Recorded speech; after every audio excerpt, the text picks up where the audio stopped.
Jangan lupa like dan komen, subscribe channel tutorial terbuka. Selanjutnya kita masuk ke kisi-kisi soal nomor 5. Capaiannya memahami besaran-besaran pada gerak melingkar beraturan. Soalnya pilihan berganda dengan tipenya mudah, poinnya itu 6. Di sini kita coba sedikit mereview ya. Pada gerak melingkar itu ada yang namanya periode. Kemudian juga ada yang namanya frekuensi.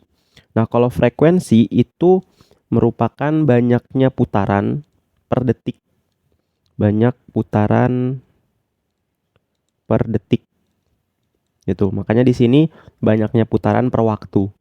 Terus juga ada yang namanya periode. Kalau periode itu waktu yang dibutuhkan untuk mencapai satu putaran. Mencapai satu putaran. Gitu. Nah, persamaan yang mesti teman-teman pahami, untuk frekuensi teman-teman cukup pahami yang ini aja. F sama dengan 1 per T. Gitu. Nah, untuk periode nanti kebalikannya. Jadi periode itu sama dengan 1 per F. Gitu. Jadi dibalik.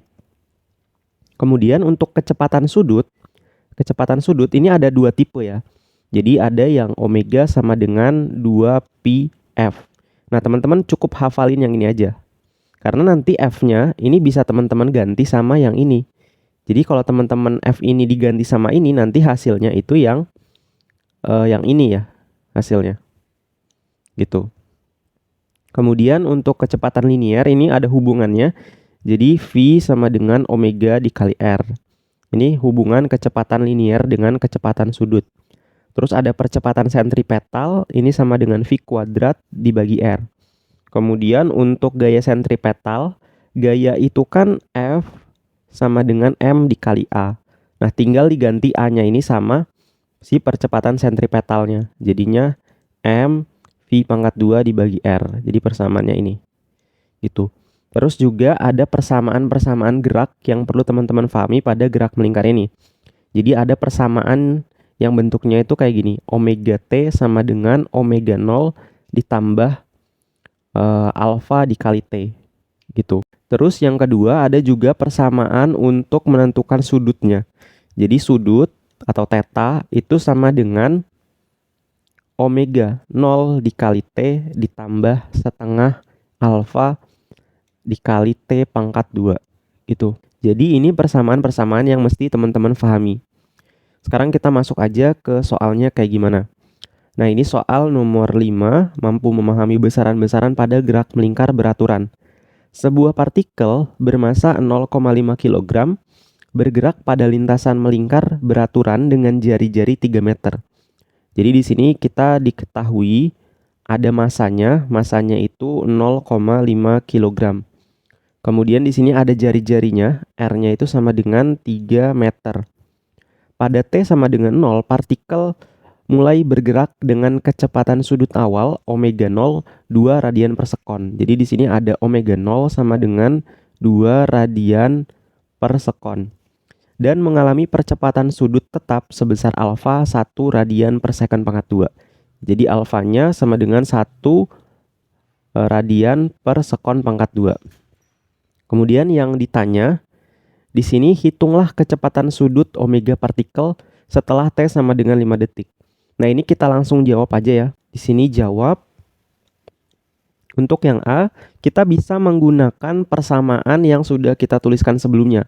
Kita pakai persamaan yang ini karena kita diketahui omega 0-nya, diketahui alfanya, terus diketahui T-nya. Sehingga di sini kita coba tulis persamaannya omega T sama dengan omega 0 ditambah alfa dikali T. Omega 0-nya itu 2. Ditambah alfanya itu 1. Dikali T. T pada soal nomor 1 itu T sama dengan 5. Jadi kita kali 5. Jadi sama dengan 2 ditambah 1 kali 5. Hasilnya 7. Satuannya radian per sekon. Jadi ini kecepatan sudut yang dialami partikel setelah 5 detik. Kemudian kita masuk ke soal yang B. Yang B, tentukan percepatan sentripetal yang dialami partikel pada saat T sama dengan 5. Oke, nah di sini kalau kita mencari percepatan sentripetal, berarti kita harus cari dulu V-nya. Kita cari V dulu. Jadi V itu tadi kan ada hubungannya ya. Jadi V itu sama dengan omega dikali R. Gitu. Nah di sini omeganya, omega saat T sama dengan 5 detik. Gitu.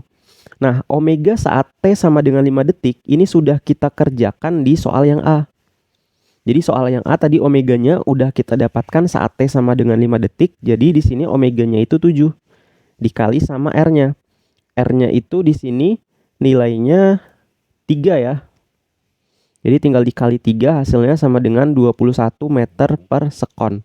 Jadi kecepatan linearnya ini. Kemudian untuk mencari percepatan sentripetal, persamaannya kan udah ada di slide sebelumnya, yaitu V pangkat 2 dibagi dengan R. V-nya udah ada 21 dipangkatkan 2 dibagi dengan R-nya itu 3. Nah ini tinggal dihitung hasilnya 147 meter per sekon pangkat 2. Berikutnya kita masuk ke soal yang C. Soal yang C, hitunglah gaya sentripetal yang bekerja pada partikel saat T sama dengan 5 detik. Jadi di sini gaya sentripetal itu kan F sama dengan M dikali dengan percepatan sentripetal. Nah di sini kebetulan yang dihitung itu saat T-nya sama dengan 5 detik. Gitu ya. Berarti nanti percepatan sentripetal saat T sama dengan 5 detik. Nah, kebetulan percepatan sentripetal saat T sama dengan 5 detik itu udah kita jawab di soal yang B. Hasilnya itu 147. Nah, ini bisa kita gunakan untuk menjawab soal yang C.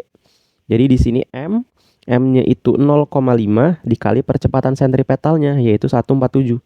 Nah, ini tinggal dihitung hasilnya 73,5 Newton. Kemudian kita masuk ke soal yang D. Soal yang D, jika partikel terus bergerak selama T sama dengan 10 detik, berapa sudut yang ditempuh oleh partikel selama waktu tersebut? Nah, di sini yang ditanya sudut. Nah, kalau yang ditanya sudut, kita bisa pakai persamaan yang ini. Yang ini berkaitan dengan sudut-sudut nih. Jadi persamaannya theta sama dengan omega 0 dikali T ditambah setengah alfa dikali T pangkat 2. Di sini omega 0-nya nilainya kan udah ada nih, 2 dikali T-nya. T-nya ini saat T sama dengan 10 detik ya. Jadi di sini 10 ditambah dengan setengah dikali alfa. Alfanya di sini itu 1 dikali dengan T-nya. T-nya itu 10 pangkat 2. Nah ini tinggal dihitung aja, maka kalau kita hitung hasilnya sama dengan 70 radian. Kemudian kita masuk ke soal yang E. Soal yang E, apa yang terjadi pada saat kecepatan linear partikel jika jari-jari lintasan diperpanjang menjadi 5 meter setelah T sama dengan 10 detik? Oke, jadi yang ditanya di sini kecepatan linear. Nah, tadi kita udah tahu bahwa kecepatan linear itu sama dengan omega dikali R gitu. Nah, di sini kita cari tahu dulu nih omega saat T sama dengan 10 detik. Jadi di sini kita mesti cari tahu dulu kecepatan sudut saat T-nya itu sama dengan 10 detik. Jadi di sini bisa kita tulis omega T sama dengan omega 0 ditambah alfa dikali T. Di sini omega 0-nya itu 2 ditambah alfanya itu 1 dikali T-nya itu 10. Jadi ini kalau kita hitung hasilnya sama dengan 12 radian per sekon. Kemudian kita bisa menghitung V-nya. V itu sama dengan omega dikali R. Omega yang kita pakai itu yang ini sama dengan 12. R-nya itu di sini dia bilang menjadi 5 meter, berarti dikali 5. Jadi kalau kita hitung hasilnya sama dengan 60 meter per sekon. Oke, jadi itu untuk pembahasan kita di soal nomor 5. Kalau teman-teman ada pertanyaan bisa ditanyakan di kolom komentar. Saya tutup videonya. Wassalamualaikum warahmatullahi wabarakatuh.